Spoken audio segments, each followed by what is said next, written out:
اعوذ باللہ من الشیطان الرجیم بسم اللہ الرحمن الرحیم وَلَقَدْ عَهِدْنَا إِلَىٰ آدَمَ مِن قَبْلُ، اور ہم نے ایک عہد لیا تھا آدم سے بھی پہلے، یعنی وہی جو کہ اس درخت کے پاس نہ جانا، فنسیا، تو وہ بھول گیا۔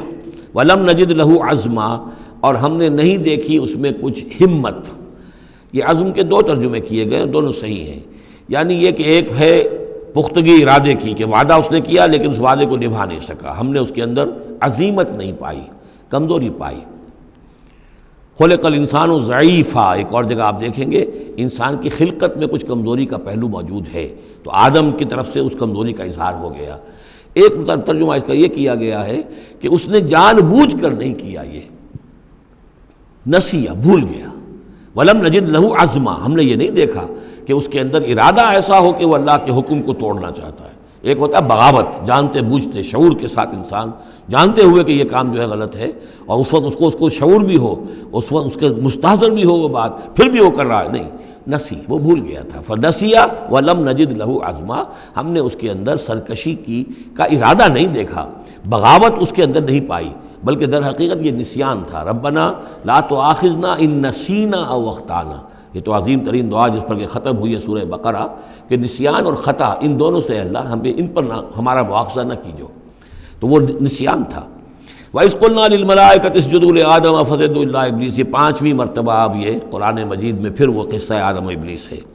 یاد کرو جب کہ ہم نے کہا تھا فرشتوں سے کہ سجدہ کرو آدم کو، تو ان سب نے سجدہ کیا مگر ابلیس نے نہیں کیا، ابا، اس نے انکار کیا۔ فَقُلْنَا يَا آدم، ہم نے کہا اے آدم ان ھذا عدو لک ولزوجک، یہ دشمن ہے تمہارا بھی اور تمہاری بیوی کا بھی، فلا یخرجنکما من الجنۃ فتشقى، تو دیکھو یہ تمہیں نکلوا باہر نہ کرے اس جنت سے کہ تم پھر تکلیف میں اور مشقت میں پڑ جاؤ گے۔ ان لک الا تجوع فیھا ولا تعرى، اس جنت میں تمہیں ہم نے جس حالت میں رکھا ہے، نہ تمہیں کوئی بھوک ستاتی ہے، نہ تمہیں کوئی عریانی ہوتی ہے، وَأَنَّكَ لَا تَظْمَأُ فِيهَا وَلَا تَضْحَىٰ، اور نہ تمہیں اس میں پیاس ستاتی ہے، نہ تمہیں دھوپ کی کوئی تکلیف ہوتی ہے۔ فَوَسْوَسَ إِلَيْهِ الشَّيْطَانُ، تو شیطان نے وسوسہ اندازی کی حضرت آدم کے ذہن میں۔ قَالَ يَا آدم، اور کہا هَلْ أَدُلُّكَ عَلَىٰ شَجَرَةِ الْخُلْدِ وَمُلْكٍ لَا يَبْلَىٰ، کیا میں بتاؤں تمہیں وہ درخت کون سا ہے کہ جس سے تمہیں دوام حاصل ہو جائے گا، ہمیشہ ہمیشہ رہو گے۔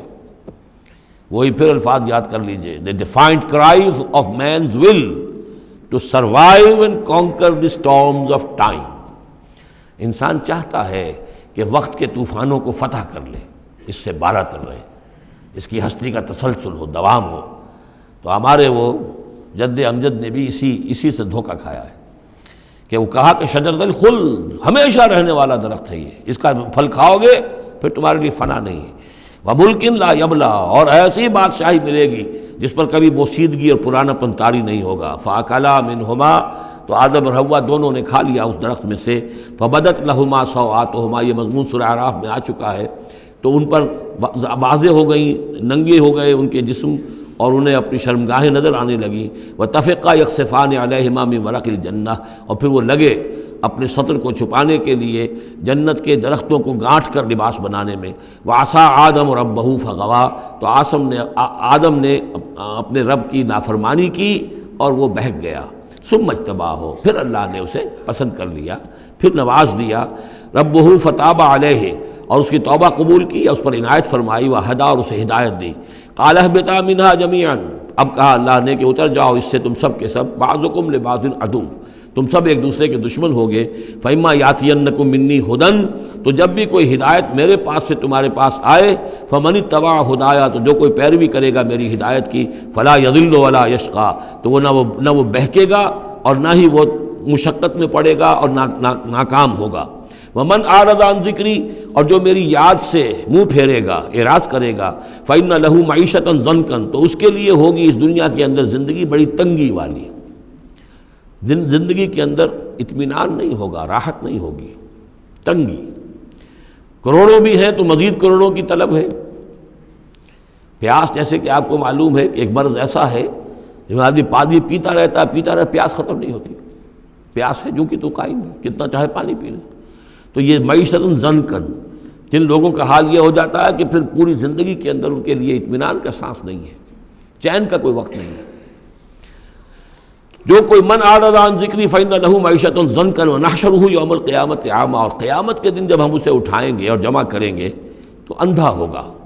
قال رب لم حشرتنی اعمی، وہ کہے گا پروردگار تو نے مجھے کیوں یہ اٹھایا اور جمع کیا ہے یہاں اندھی حالت میں. وقد کنت بصیرا، میں دنیا میں تھا تو میں تو بصیر تھا، آنکھوں والا تھا، دیکھتا تھا.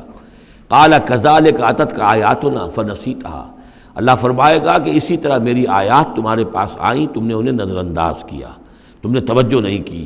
فکذالک الیوم تنسیٰ، تو آج تمہیں ہم نے نظر انداز کر دیا ہے.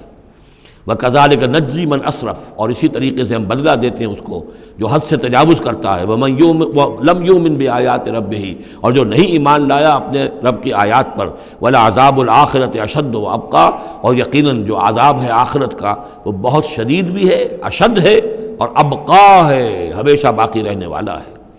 افلم یہد لہم کما اہلکنا قبلہم من القرون، تو کیا انہیں اس بات سے کوئی رہنمائی نہیں ملی کہ کتنی ہی قوموں کو ہم نے ہلاک کیا ان سے پہلے. یمشون فی مساکنہم، وہ بھی چلتے پھرتے تھے اپنے گھروں میں، اپنے محلات میں، اپنی آبادیوں میں، اپنی بستیوں میں. ان فی ذلک لآیات لأولی النہیٰ، یقیناً اس میں نشانیاں ہیں ان لوگوں کے لیے کہ جو عقل رکھتے ہوں. ولولا کلمۃ سبقت من ربک لکان لزاما واجل مسمى، اور اگر نہ ہوتا کوئی ایک بات آپ کے رب کی طرف سے جو پہلے سے طے ہو چکی ہے تو یہ کبھی کا ان کو چمٹ چکا ہوتا اور عذاب جو ہے ان پر آ چکا ہوتا. وَلَوْلَا كَلِمَةٌ سَبَقَتْ مِنْ رَبِّكَ إِلَىٰ أَجَلٌ مُّسَمًّى لَكَانَ لِزَامًا، یہ یوں ہے ترکیب ہے اصل میں، لیکن یہ کہ جو ردم کے حوالے سے اس میں تقدیم و تاخیر کی گئی ہے. اگر نہ ہوتی ایک بات جو طے ہو چکی ہے آپ کے رب کی طرف سے ایک وقت معین تک کے لیے، تو کبھی کا ان کے اوپر وہ عذاب جو ہے وہ انہیں چمٹ چکا ہوتا. صدق اللہ العظیم.